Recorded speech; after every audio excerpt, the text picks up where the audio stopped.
So this time we're going to talk about the devil. Is it real? Is it a trick? What is the devil?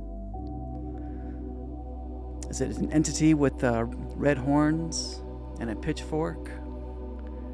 I know I use that a lot in a lot of our in some of the older videos. I used to like to use that sticker a lot. But what is it? Is it something inside of us? Well, tonight we're going to talk about that. We're going to get into what the devil is, what it is, why it is, and sadly, why we need it.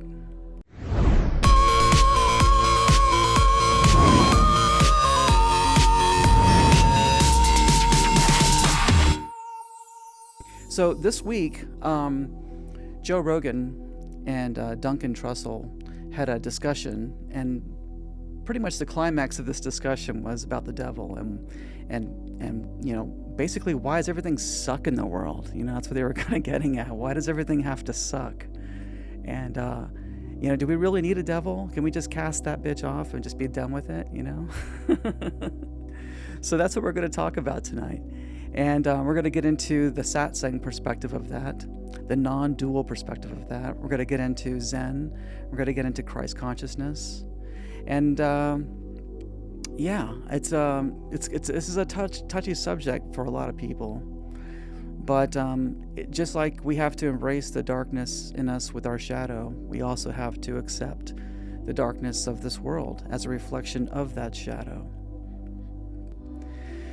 So I was thinking about about a way to do this, to explain this to you, but we have to, part of understanding this is we have to do what's called reconcile opposites.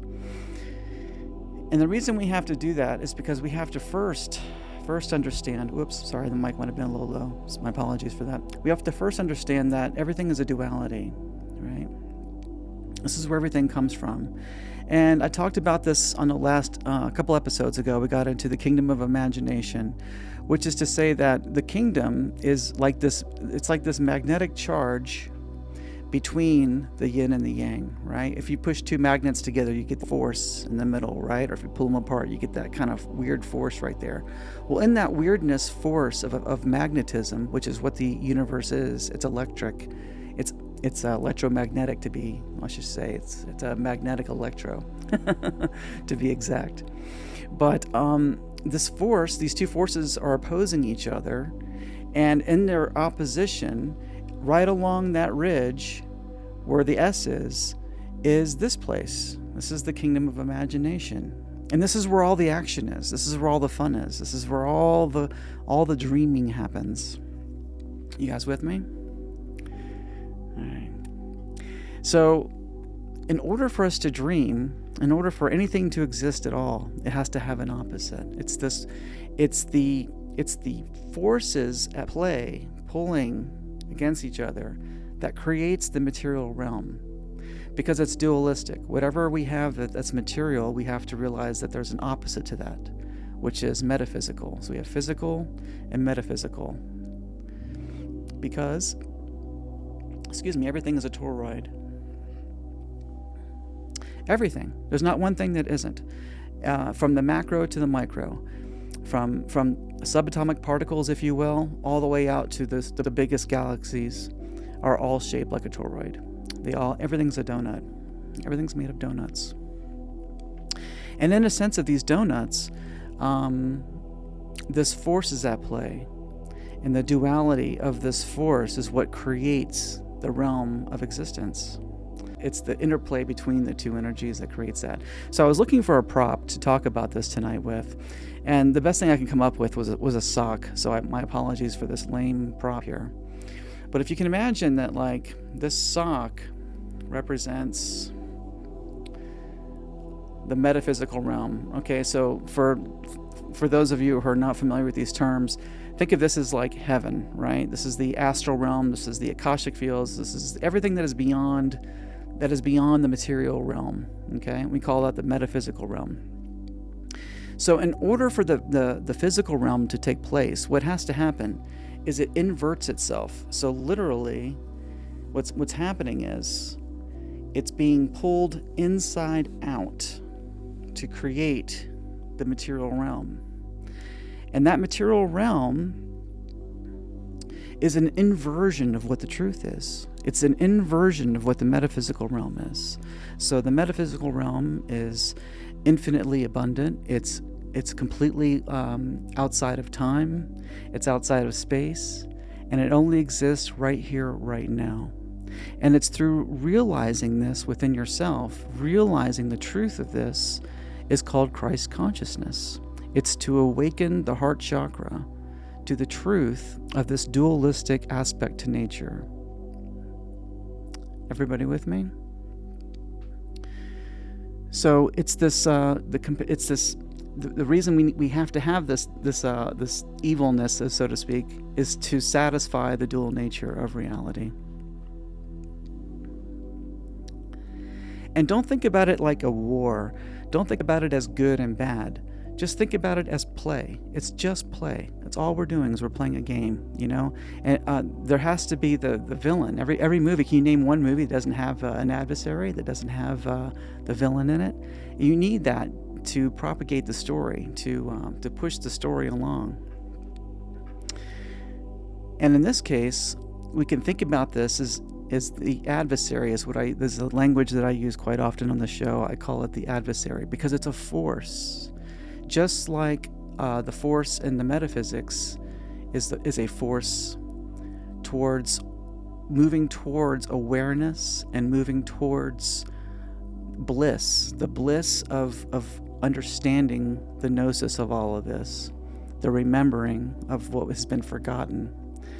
That is what the metaphysical realm is. So the inversion of that is complete forgetting. It is completely stuck and caught in time. It's caught in space. It's caught in all of these things that are the opposite of what the metaphysical realm is. Now we can assign good and we can assign bad to this. And absolutely that is true, because there are a lot of horrible things in the world, are there not? So this inversion is necessary, because without the inversion there is no game. It's like children playing a game, right? When they play Cowboys and Indians or Cops and Robbers, right? Somebody has to be the bad guy. There has to be the villain in order to make the story unfold. All right? You need that protagonist in every great story. And antagonist. It's the interplay between the two that gives the story life, right? Wow, we got a nice crowd in here. Everybody's just going crazy. I see lots of hearts, which is very, very funny. You guys are really loving this thing that I'm doing, talking about the devil. But if you're new to this channel, don't worry. I don't talk about the devil that often. But I just thought it'd be cool to address it, since it seems to be the hot topic right now. So this energy, this adversarial energy, as I like to call it, is an energy that's moving. It's doing the exact opposite of what the Christ energy is doing, right? So we can say that we have this Christ in us, this Christ awakening here. And when I say Christ, I'm not referring to the man that lived 2,000 years ago. I'm talking about an awareness of being. It is a state of being. The Christ is the anointed one. It's to fully realize the truth of the here and now, okay? And when you can fully embody this awareness of being, you have become what is called Christ conscious. You guys with me? So just like we have Christ consciousness representing symbolically the full awareness of non-dualism, we have to have an opposite, right? Everything comes in opposites. Everything. There's not one thing that isn't. And to go against this, what do we have? Who can name it? We have the Antichrist, right? And then just like we have the Christ who is the one that is in the world, right? Christ represents the anointed one that is in the world, in the metaphysical plane, playing out the game. We have the opposite force, which is the Antichrist, also playing in the game. And what this Antichrist wants to do, it has one purpose. It has one thing that it wants to do. It wants us to go to sleep. It wants us to completely forget the truth, because all of our power lies in the truth. And none of our power exists in the dream. So it wants to keep us there because the adversary rules this realm. So if we say that the metaphysical realm is where the black is, which is the feminine, the masculine realm, which is where the white is the realm ruled by Lucifer. He's the light bearer. That's why it's white. He's the one who holds the light. And because of this holding of the light, right along that S-curve, right along that edge, is this playground, which is why I refer to you guys as my playmates, is this playground where we're all playing. And that's how it all comes to be. We're going to go deep. You guys with me so far? That's why I'm going really slow. So, here we are. We're stuck in this world of time and space. And it's ruled by an adversarial energy that's trying to get us to forget who we are. And it's very vicious in its way of playing. It plays to win, right? Like any good opponent does. And it wants very, very much for you to be suffering, right? When you're suffering, it's winning, right? And really what we're talking about in a fractal sense is this kind of a war between the ego self and the shadow self, right? Neither of whom are you. They're just the instrument. The ego is just merely the instrument through which you play in the playground.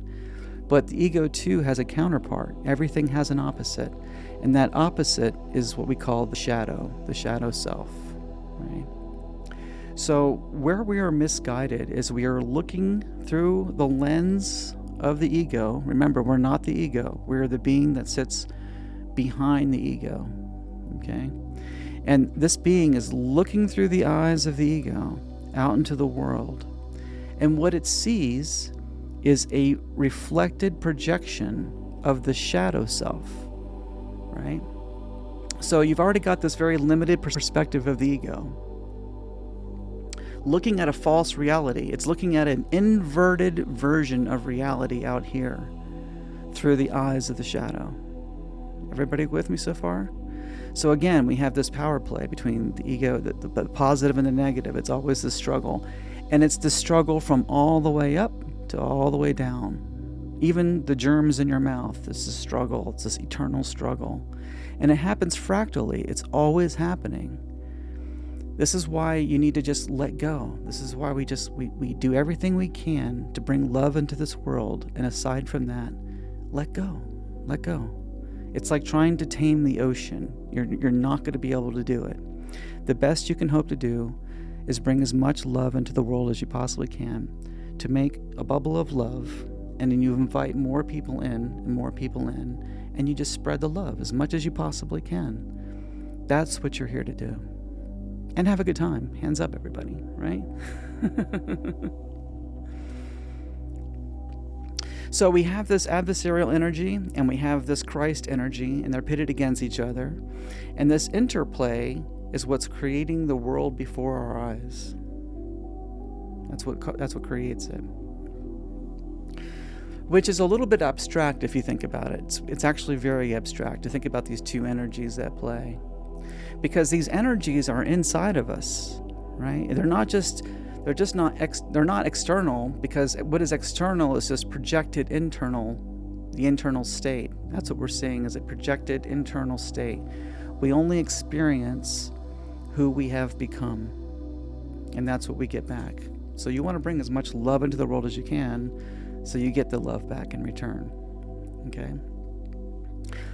But again, it's really hard to think about this in terms of adversarial energies warring against each other. So in a sense, what we do is we personify it. We personify these two aspects as beings of consciousness, right? We say that the adversary is the devil, right? We give it all these archetypes. We give it the horns and the pitchfork, right? And then we give the personal personification of the Christ, of the Jesus Christ figure, to represent the Christ consciousness. This isn't to say that Jesus isn't real. This isn't to say any of that. I'm just pointing to the dream. I'm pointing to the psychology that's creating the dream before your eyes. This is what we're talking about. It's all just a dream. Everything you're experiencing is a dream. There's no difference between the dream that you had last night and the dream that you're having right now. They're the same thing. In fact, you never even woke up this morning. You only slipped into a different dream. And the dream is always going to reflect the state of who you've become. This is why you have to work on yourself. It's not about fixing the dream out there. There is no dream out there. There is nothing out there. There's only the mirrored reflection of who we have become. Exactly, Gigi. Devil equals lived. It's to see the inversion there. I love that you put that there. It's awesome. Everybody with me so far? We're good? So we personify these two things, and the reason we do that is because we don't want to identify with them. And this is a good thing. This is a good thing, because if we started to identify, if we realize that the adversarial energy is in us, and that this adversarial energy is the shadow, then it's very easy to identify with the adversary. Now suddenly we're not being manipulated by an outside force such as the adversary. Because we've identified with it, we say, I'm a bad person, or I'm a good person. I'm a bad person. I did this thing, so I'm bad, because we've identified with these things, right? So incidentally, if you think that you're a bad person, put as many thoughts as you possibly can into reminding yourself that you are a good person. You are a very, very good person. But who you are is not even the person. The ego is the person. The shadow is the person. You are the one just observing. You're the one just watching the show. You guys still with me?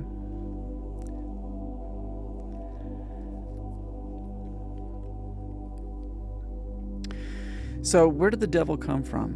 Where did all this come from? We first think about the devil in the Garden of Eden, right? A slithering snake that tempted Eve.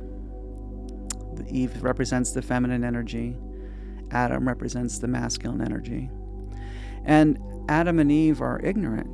And what do we say about ignorance? Ignorance is bliss, right? Ignorance is bliss. They're ignorant of the world, ignorant of how things really work. They have everything they could ever want in the Garden of Eden. They're completely held and given everything they want in absolute paradise. But they're not aware of the struggle that is providing them with such a beautiful place to be. Now we could say that this Garden of Eden is on the metaphysical side, right? So if the white represents the material side, which is the realm of Lucifer, then the black side is the realm of Jehovah, and this is the realm that is where the Garden of Eden is. So right along that edge, but on the black side, is the Garden of Eden, and it's paradise. It's always paradise because it's in you. When you can get in touch with the Garden of Eden through Christ consciousness, then you're literally in the Garden of Eden in that place, in that time. And I apologize to people out there who are not Christian. I don't mean these terms in the traditional Christian sense. I'm using these terms in ways of describing consciousness. As we've talked about before on this show, Jehovah translates to I am, essentially. And it's to describe the first person of beingness. It's to describe the stillness when you're in your deepest sense of meditation and you're truly in touch with the present moment as it really is, without time, without space. That is to be Jehovah. That is to be the I am. And this awareness of being, when you're aware and playing in the dream, no longer in a meditative state, but aware and in the dream playing, then that energy turns into the Christ. You guys with me so far?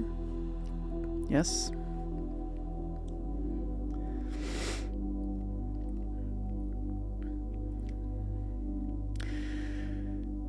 So Eve is tempted. Why is Eve tempted? She's tempted by a snake. Why is it a snake? Where did that come from?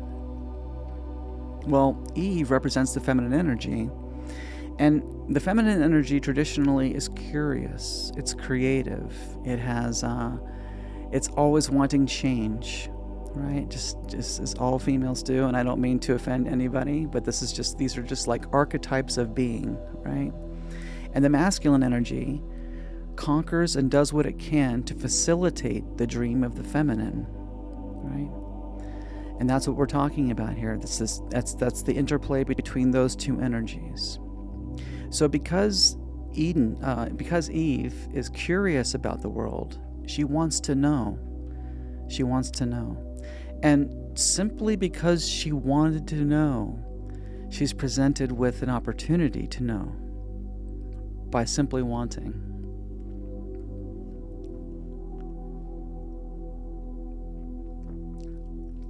And she's tempted by the snake. Why is it a snake? Think about how a snake moves. It slithers, right? What else slithers? A vibration. A vibration slithers, doesn't it? Because the Garden of Eden is void of vibration. The Garden of Eden is just complete awareness of the dream, right?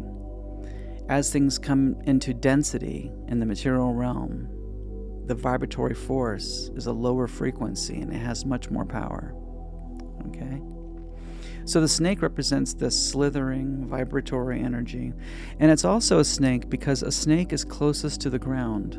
It's the closest being there is to the ground, representing it is the lowest form of life there is, because it is the lowest to the material realm. That's why the snake is represented as the adversarial energy. You guys with me? Yeah? Right on. Yes, I suppose you could say that the DNA is a snake as well. Sure, I can get with that. So what I'm describing is fractal. It's happening ubiquitously throughout the universe and throughout the mind, because the universe is the mind. It's a mental reality. It's all mental. Everything is mental. There's no foundational material world anywhere. It's just dreams within dreams within dreams forever. And that's the happy part. It's forever. So you kind of want to get good at this, right? It's a game. And if you suck at it, you're going to have a miserable time. So that's what I'm here for. I'm here to help you, give you some cheat codes. That's what this whole point is. All right. So when Eden was tempted by the snake, and she was provided with the tree of knowledge and the forbidden fruit for the tree of knowledge, that with one bite she would know the world. She would come to know the world, right? And then, of course, she convinced Adam to do it with her, right? She's got this great drug, tempted by a snake, and she wants her boyfriend to do it with her. So, of course, he's definitely going to do it with her. And they both partake in the fruit. And in that moment, it's not that a lot of people think that Adam and Eve were casted out of the Garden of Eden. They weren't casted out of the Garden of Eden. According to the Zohar, it's God who has casted it out. It's because they defied God by ingesting the forbidden fruit. They casted God out of their world by choosing to not believe in him or not follow his instructions. Explicit instructions, right? And what happened to the garden? Their garden withered away. It withered away.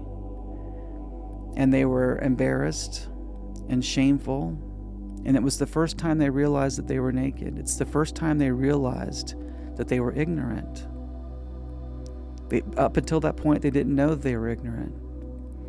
Now, what does this mean regarding you and me? Think about it metaphorically.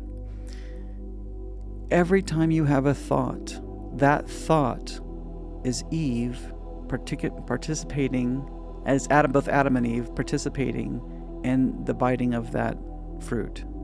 Okay? Every thought. We have about 80,000 thoughts a day. Seriously. And each one of those thoughts, metaphorically and fractally, is the eating of that fruit. It's the diving into the material realm. You guys with me? This is why it's so important to get a hold of your mind, right? Think about that. 80,000 times a day, you're biting of that fruit and going into the world. And then you gain your composure if you have awareness, and you find your way back to the Garden of Eden. And that's if you're aware, right? If you're not aware, it's just a thought that brings you into the material realm, followed by another thought that brings you into the material realm, followed by another thought that brings you deeper into the material realm, and you just get deeper and deeper and deeper and deeper into this white section. And the more deep you get into it, the further away you get from that center line of this, the devil has you. He's captured your soul. Everybody with me? So that's the game. That's the game. It's to remember who you are, remember what you are, bring love into the world, and realize that this adversarial energy is really you. It's you. All of the power is in you.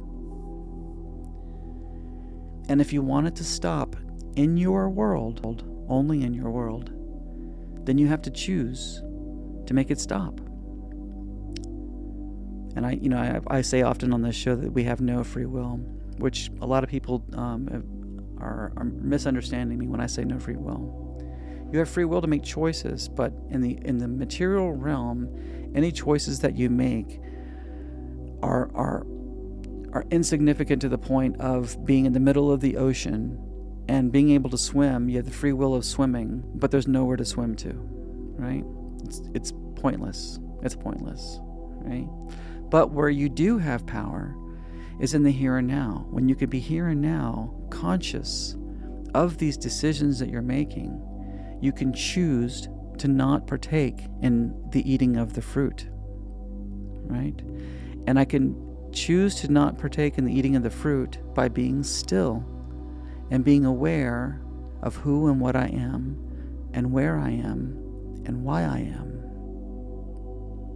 All right. There's a really awesome quote that I wanted to share with you, and this is my new book, The Devil's in the Details, is largely about also this conversation I'm having with you tonight. And I've ended the book with this quote by Jordan Peterson because I thought it was so profound and so on point. I'm going to read this to you now. People will come to a place where they can see they have the ability to either push the world a little bit towards heaven or a little bit towards hell, and then come to realize this is actually what they are doing. It's Jordan Peterson. Which is profound. I mean, really, really profound and deep. To realize that you are creating heaven or hell for yourself with every choice. Every moment that you are choosing to be not aware, to be absent-minded, then the adversary is pulling you deeper into its realm of the material realm. But through awareness alone, simply awareness, you're floating back to the surface.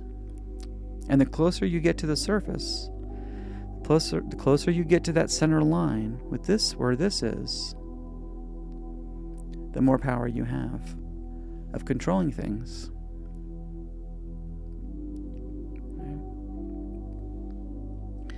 Every choice is a calling home. Every choice. Or it's a calling towards losing your soul. We can choose to remember who we are, which is love. That's who and what we are, love. Or we can disregard the love that we are and allow us to be tricked and become the servant of the adversary. The choice is yours. The choice is yours. The choice is yours.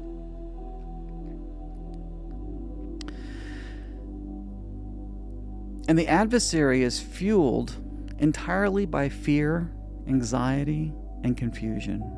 That's like the gasoline for the adversarial energy. This is why we're all so afraid and anxious, right? It's not the deep state. It's not evil tyrannical governments. It's not the deep state. It's not all of these things that we might think about as conspiratorial things, trying to, make the world evil or tyrannical or whatever it is. Yes, these might be very, very true things in the dream, but it's to recognize that the true power moving these pieces around and creating the world before our eyes is the energy of the adversary, who is the energy of our own shadow self. So if we can do shadow work and work on ourselves and find ways to love the darkness in us, then we bring love into the darkness out here. And to bring yourself out of darkness is so simple, right? It doesn't require a lot of power. You can have a completely dark room, but with a flashlight, you light the whole thing up, right? Simple light, a candle, and all the darkness is gone. This is the power you have through your mind. This is the power. So meditation is important. Self-inquiry is important. But in order to do meditation correctly, and people like to talk about what's right and wrong and sitting in the right position, has nothing to do with any of that. It's just allowing thoughts to come in and then putting the thoughts away. A thought comes in, you put it away. A thought comes in, oh, you have to call your mother, put it away. Your job called, you gotta go, I'm putting that away. Why? Because I'm taking time to work on myself. This is me working on myself. Whatever thought comes in, it can wait. I am worth it. And that's self-worth. It can wait. Thought comes in, nope, I'm going to think about that later. You keep putting it away. So that is meditation. And occasionally thoughts will come up that are maybe really, really deep. And you'll know the difference between a thought that's sucking you into the material realm and a thought that is a self-inquiry. Maybe getting you to look at your shadow a little differently, or look at your ego a little differently, or look at the situation in front of you a little differently.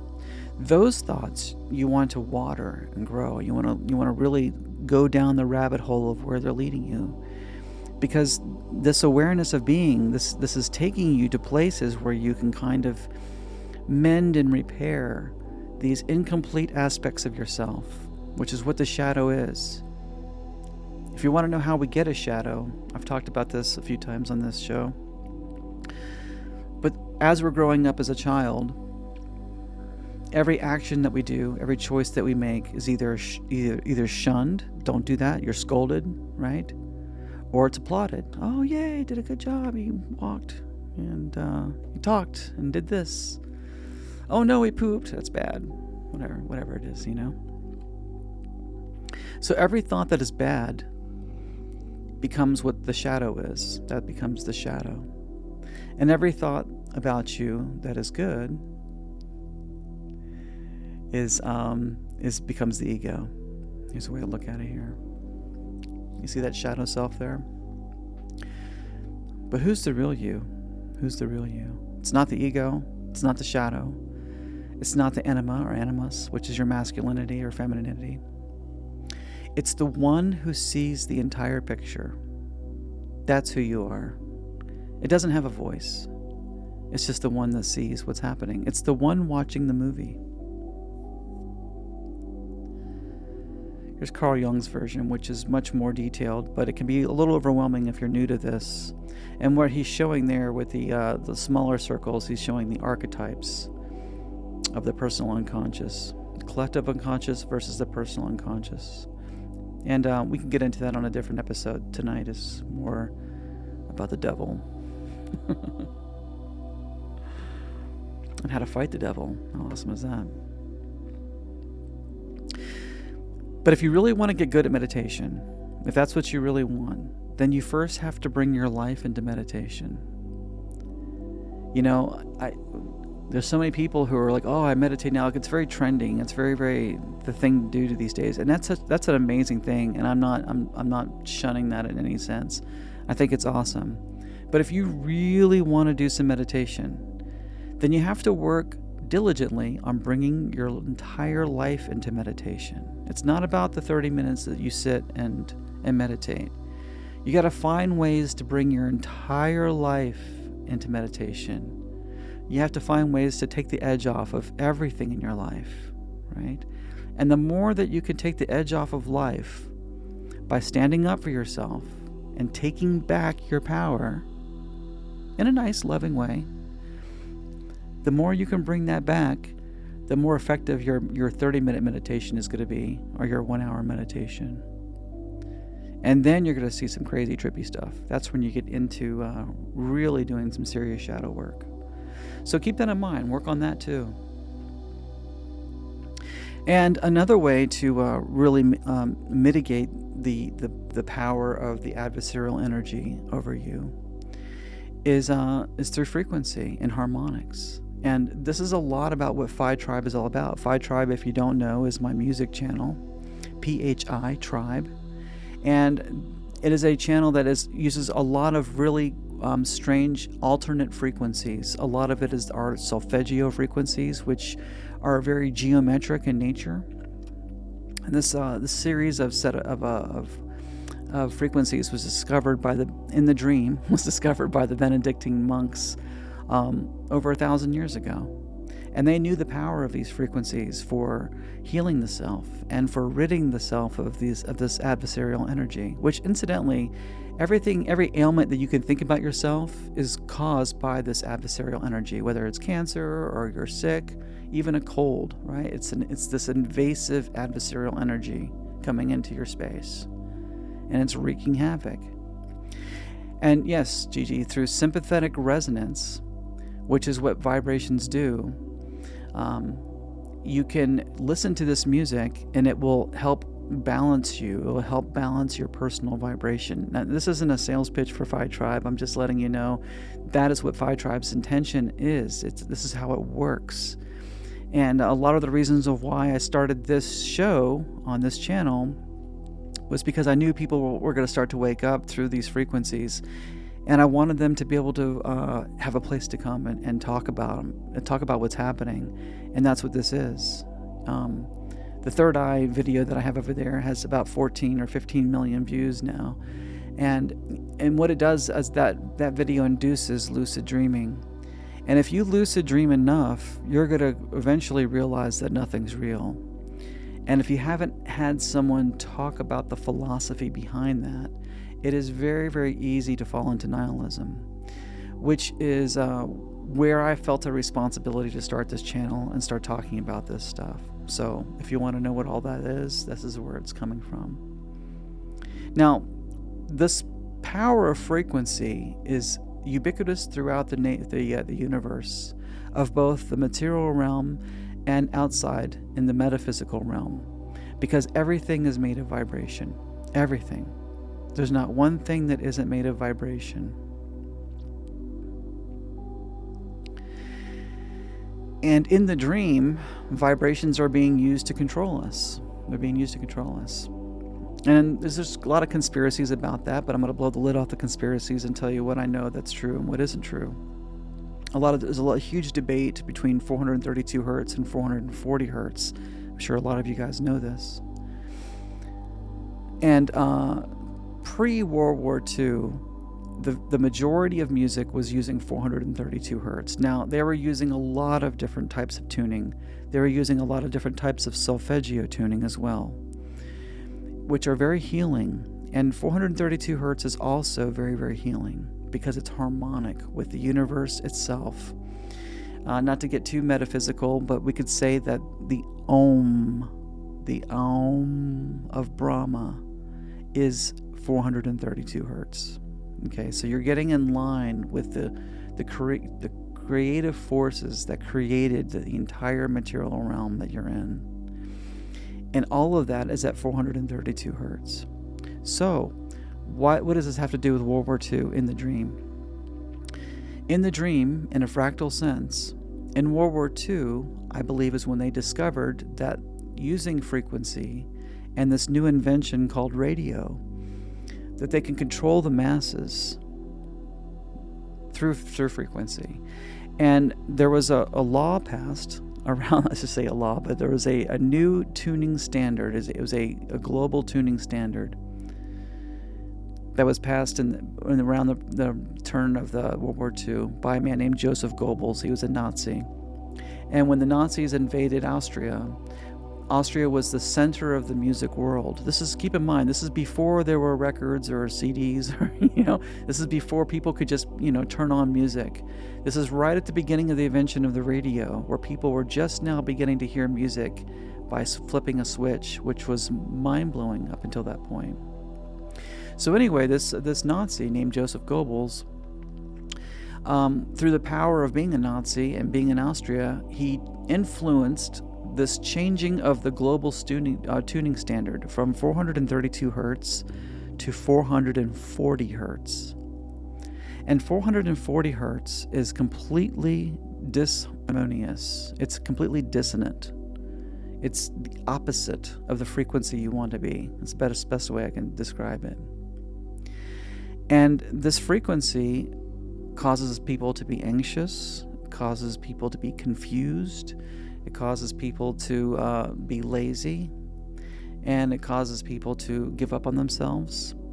It causes people to feel like they need to surrender. You see all of the powerful qualities, militaristically, I guess, of this frequency.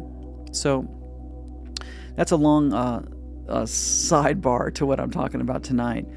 But this is how a lot of the control that the adversary has is through our electronic devices. It's through music, because this music is tuned to this disharmonious frequency that pulls us further and further into the dream where we have no power. Furthermore, you could say this adversarial energy has completely captured the music industry.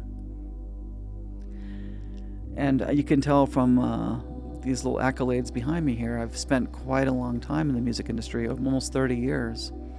And no, I can't tell you of any parties of drinking blood, but I can tell you that they don't want you doing anything good. They don't want you writing any music that's good or positive. That kind of stuff is shunned in a big way. And that's why the music that we have today is so terrible. It's not that it's terrible. It's just written for the lowest vibration. Think about it. Everything is very low bass. It's all about the low bass, which is very root chakra. It's bringing you into your root chakra. And the lyrics are all encouraged to make you feel powerless, or to make you think that the only power that you have is through the gaining of money at any cost, whether it be murder, thievery, whatever it takes, as if money is going to be the solution to your problems. It isn't, I promise. You have to fix what's broken in here and broken in here before you're going to be happy. Doesn't matter how much money you throw on it. As a matter of fact, the more money you throw on it, the more likelihood you're going to make it even more difficult for yourself to heal those wounds. And that's just it. You can heal these wounds yourself. You can completely heal these wounds all by yourself. To quote C.S. Lewis, the gates of hell are locked from the inside. The power's in you. It's all in you. So one of my favorite books is this book called Outwitting the Devil by Napoleon Hill. And I highly recommend you guys check out this book. It's free. You should be able to find it on YouTube or something like that. But it's an older book. But I'm going to read you a little bit something from this book. Now, hang on a second. Napoleon Hill is famous for another book called Think and Grow Rich. And he was very, very famous for following a lot of the, call it the billionaires of his time, of his generation. and picking their brains for years and years and years to try to find out what it was that they knew that made them so successful. And he wrote all that down into a book called Think and Grow Rich, and that was the beginning of what we call the law of attraction. That's where it comes from. It comes from that book. So he wrote another book that he spent the majority of his life writing, and he didn't want anyone to read this book or publish this book until after he was dead. He was that afraid of letting this information out. Seriously. So he allowed this book to come out in his will, and his children released the book only after he was dead. He had that much fear that there would be repercussions for giving away this secret that I'm about to tell you here right now. So what the book is about a man who, through a bunch of different circumstances, and through the fame of being Napoleon Hill, is given the opportunity to interview the devil. And they're sitting in a hotel room, and Napoleon Hill is basically just picking the brain of the devil to find out what are the tactics that the devil uses to gain our attention and to ensnare us in its trap of the material realm. And I'm going to read you just a few of these here. So these are the most powerful things that it does. One that the devil calls drifting. And the devil encourages people to drift through life without a clear purpose or direction, making them susceptible to external influences and less likely to achieve their goals.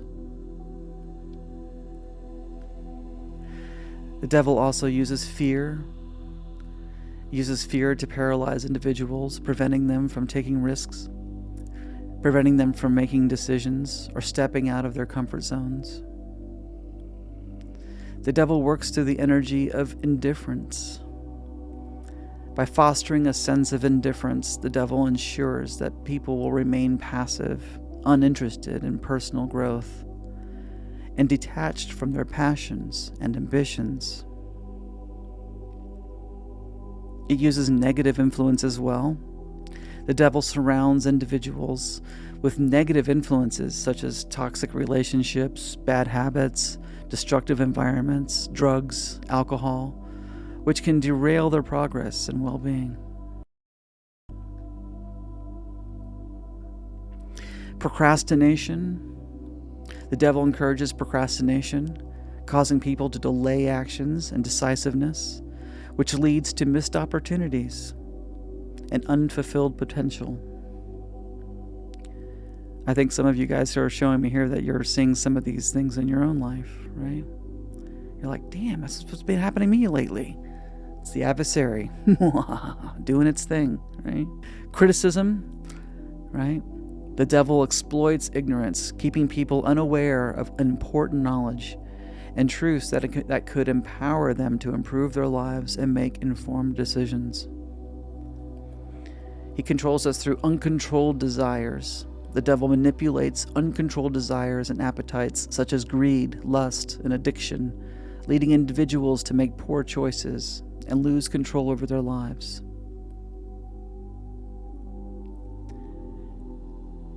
The devil rules us through dependency. The devil encourages dependency on an external validation, substances, people, making individuals feel less reliant on themselves and more vulnerable to manipulation and control. And the last one here is, and there's a bunch more, but I'm only going to read you the first 10. The 10 is the lack of discipline. The devil undermines self-discipline, making it difficult for people to maintain focus, stick to their plans, and resist the temptations that lead them astray from their dreams.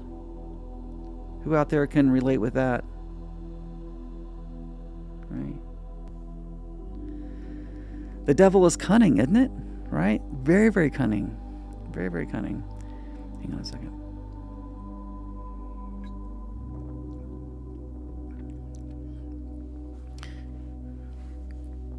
It's cunning in a sense that it uses our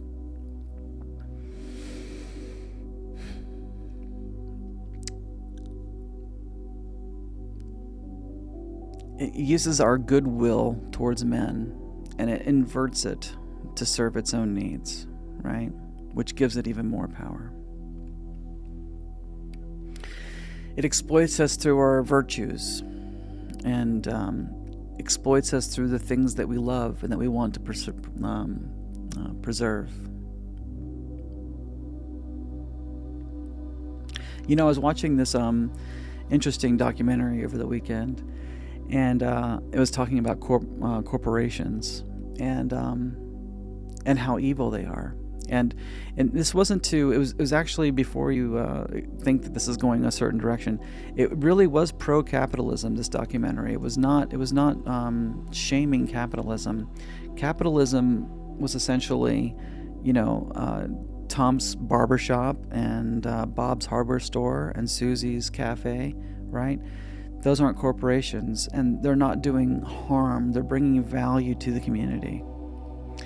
But through a bunch of legal work after the Civil War, there was the 14th Amendment that was written, and the intention of this amendment was to give power back to the slaves. It was to allow them to ensure them that they can own land and they can vote and they can have total freedom like everybody else.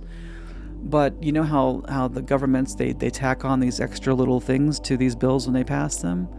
Well, what was attached to these bills, this amendment, was essentially allowing corporations to be viewed as a person, so that a corporation would also have the same rights as a person. And because a corporation now has these inalienable rights of freedom, they can't be stopped. Now, what's the difference between a corporation and a person that we know? Morals. A corporation has no morals by definition. A corporation only is there to provide for the investors and shareholders. That's its only purpose. To make the shareholders happy. To squeeze every last penny that it possibly can out of something. It doesn't matter how it makes you feel. It doesn't matter how it makes you think about anything at all. It just squeezes and squeezes and squeezes. So the point of me telling you that is to show how cunning the devil is. It uses our virtues of wanting to help someone, right? To help someone in need and to offer some sort of reparation for this terrible thing. And at the same time, what the devil did is through that virtue tagged on this little thing that empowered a business to essentially destroy the world with no accountability. And that's what it did. And this is where we are now. It's taken 100 years, but these have just completely digested the planet and everyone in it, because it's a runaway freight train.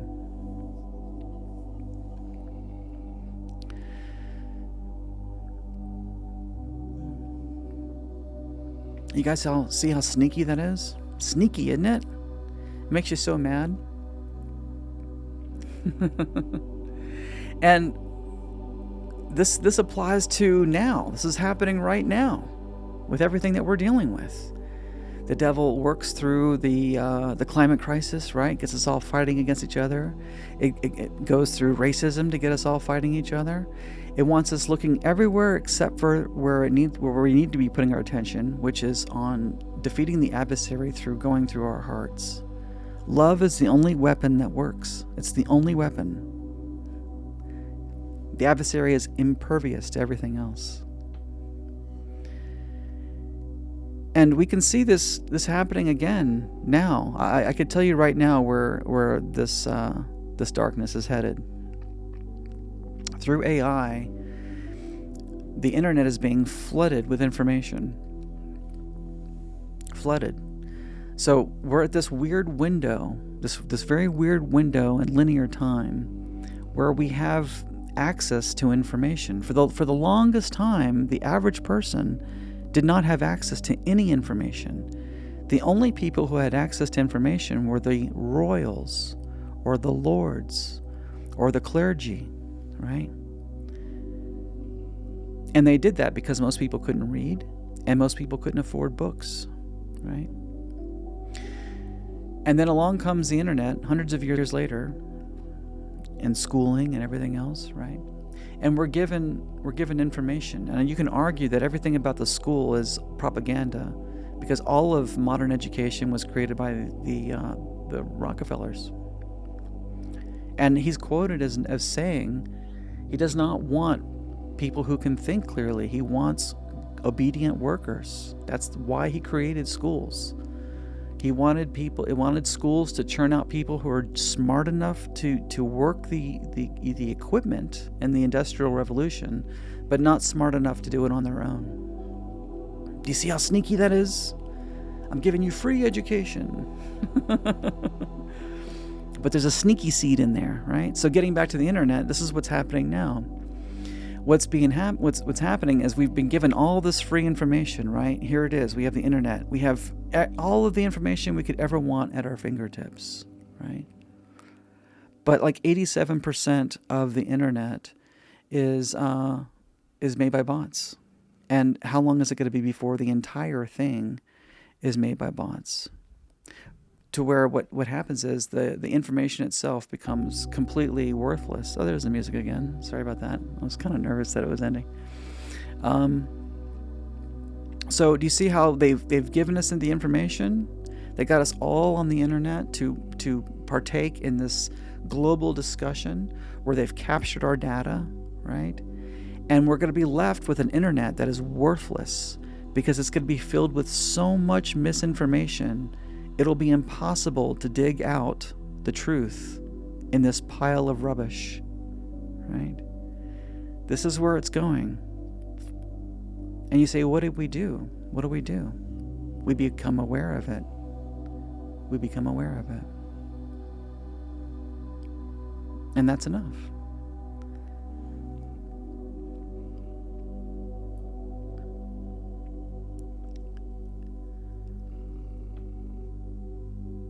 It's all hopeless. It's hopeless. We have to just let it go. Let it go. And work on this. Work on this. And work on this. Don't let the adversary convince you that you're not going to go for your dreams. Go for your dreams. Go for them. You might as well.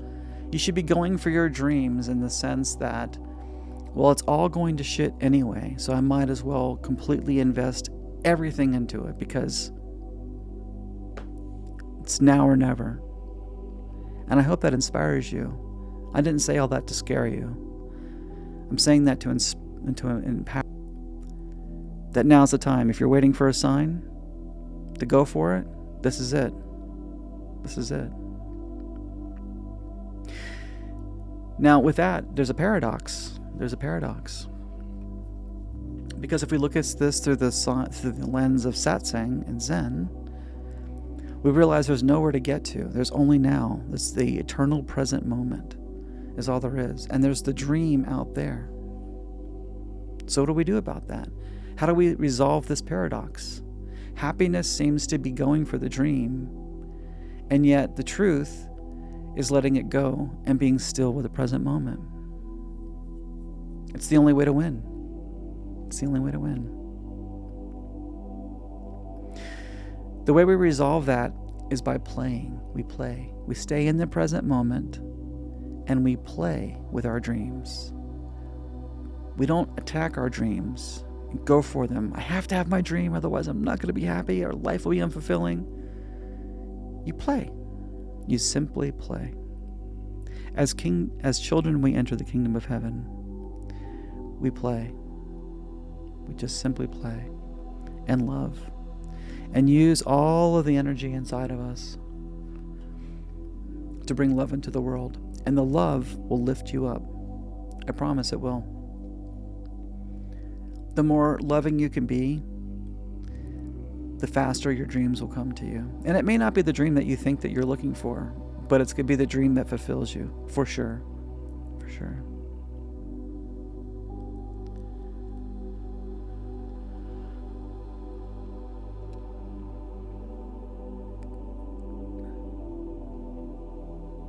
We use this time to recognize the adversary for what it is. We study it. We watch how it moves. We watch how it works against us, like Napoleon Hill says. And we use this awareness of being to wake up. To wake up. That's what the awareness is for. Realize who and what you are. Realize that only now exists. And where are you placing your thoughts? Are you placing your thoughts in the bin of the adversary? Or are you placing your thoughts in the bin of Christ consciousness and awareness? The total realization that you are it. You are it. There's no one else. There's no one else higher than you. No one else who's lower than you. You are the center of the universe. You are the whole. You're all of it. You're all of it. All of that. That's who you are.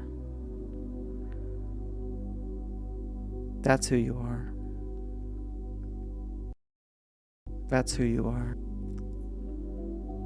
That's who you are.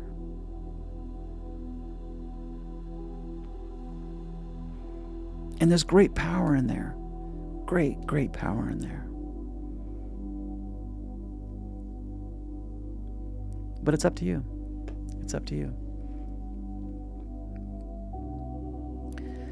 No one said this game was going to be easy, and yet you came here to play in this game.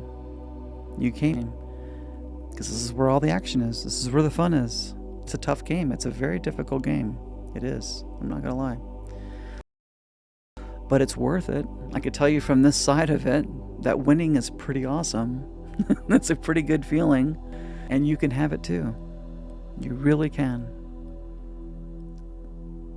It's all about cleaning out the messes in here, healing the trauma, healing the pain, making friends with the shadow, making friends with the ego, and realizing that you're all stuck in this thing together. And through awareness, you can realize the present moment and bring peace to any situation, no matter how dark it is, no matter how dark the devil makes it. Through awareness, you bring love in, and it's enough. You bring the love in, and bliss will follow. Bliss follows.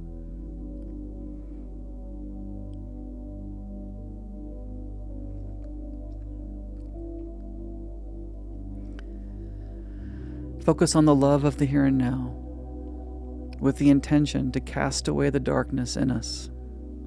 Cast it away. It no longer serves you. It may have served you before to help you grow, to help you become the character who you are now. But it no longer serves you, because if you're on this path and I've popped up in your feed, then it's time to awaken. That's what this is. That's what this satsang is. It's time to awaken and settle back into the comfort of the Garden of Eden that is eternally here now, present in every second of every moment. Awesome. Well, I'm glad you guys enjoyed that. I see so many different hearts going on, and that's all I have for you, but I want to go ahead and answer your questions. I saw a lot of questions go by. So, thank you guys for hanging with me tonight. It's really awesome. Okay. Paul says, the people who do the bidding of the adversary are aware of what they are doing. Oh, you're asking, are they aware of what they're doing? Why do they seem so different from me?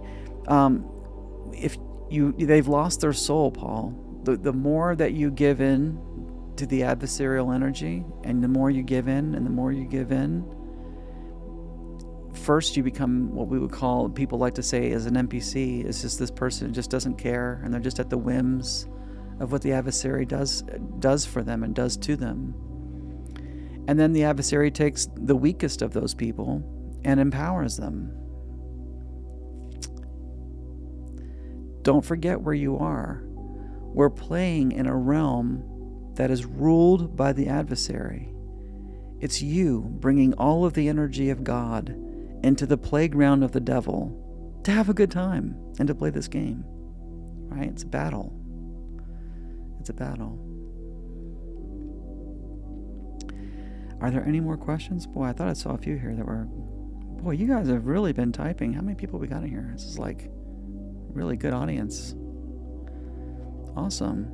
Okay, here we go. Michelle says, do you think negative entities can attach to alcoholics and addicts? Yes. They don't call it spirits for nothing. It opens a portal.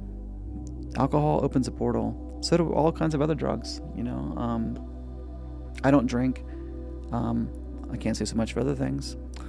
But anytime you do that, you have to be careful. You're opening a portal.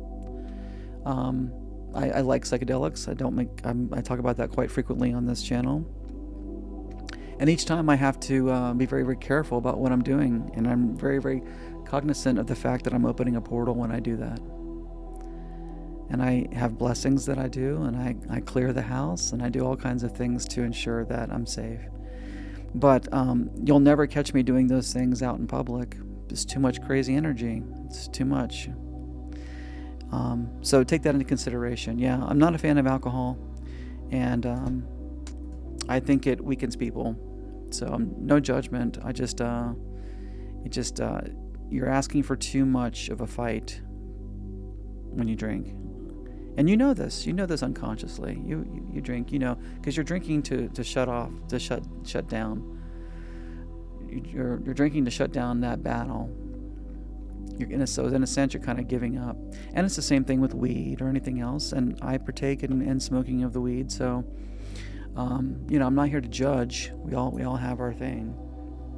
We all have our thing. But I'm not addicted to it. I'm not a slave to it. I'm not. It's a recreational thing. So think about things like that too. I'm not saying don't drink, if you want to go have a good time, but just be cognizant of it. Be aware of it. Take responsibility for what you're doing. Take responsibility.